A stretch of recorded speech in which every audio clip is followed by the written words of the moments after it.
Now the reading is coming 8.28. We are going to note it in the table.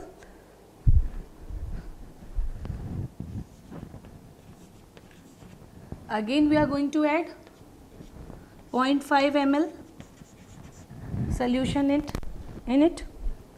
Again we are going to add 0.5 ml solution to get the next reading.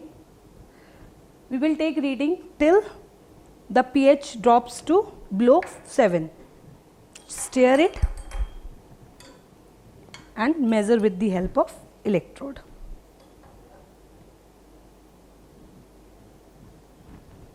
In between 1 or 2 times we are going to stir the solution.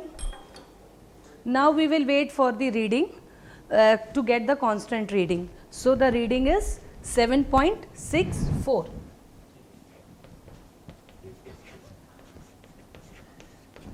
Now as it is dropping fast, so we will add 0.2 ml solution in it.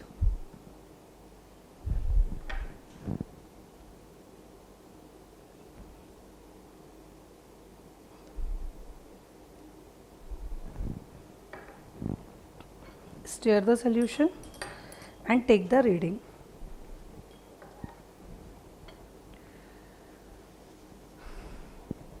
Once again we will stir the solution and wait for the reading to come.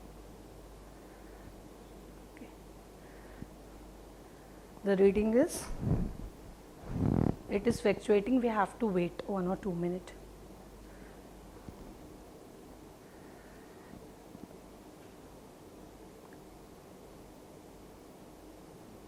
.47.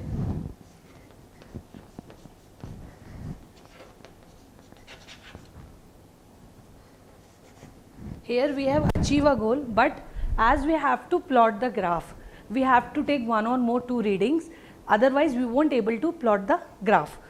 So again we can add 0.2 ml only.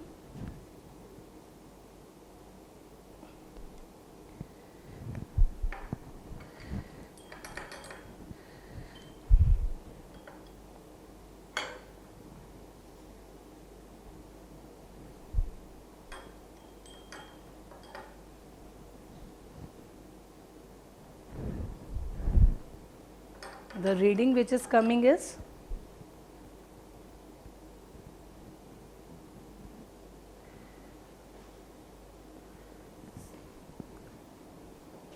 5.83. Now we will plot the graph. Graph is going to plot between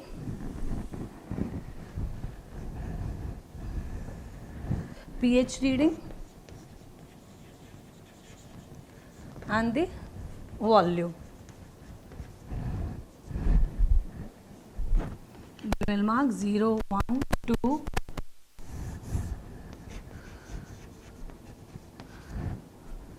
3, 4, 5, 6, 7, 8, 9, 10 and 11.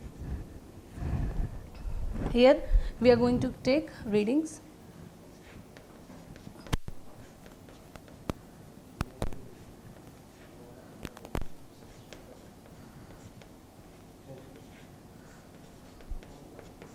Three, 4, 5, 5.5, 6, 6.5, 7, 10.79. So first here this is 10.79, 10.79. Second is 10.07 at 1 ml. So it will come over here.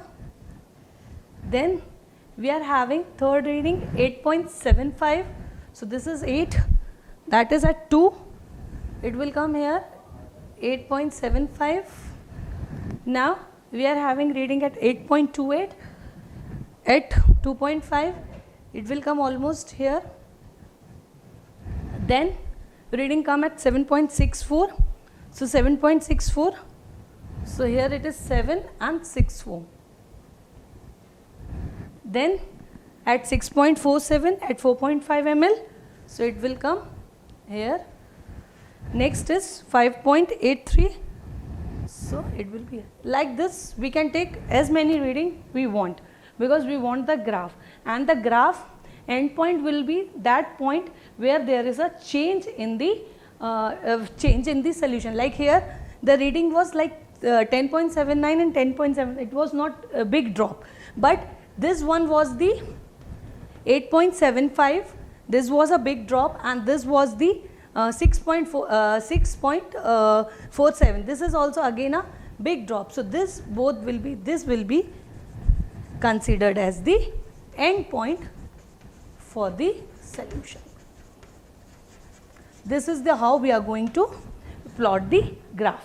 So as many reading you will take, as many endpoints you are going to get, because there will be the drop of the pH at certain points. So this is the graph, and this is all about the pH meter, how you are going to calculate the active hydrogen ion or the acidity and alkalinity of any given sample, whether it is liquid or a semi-solid, with the help of pH meter.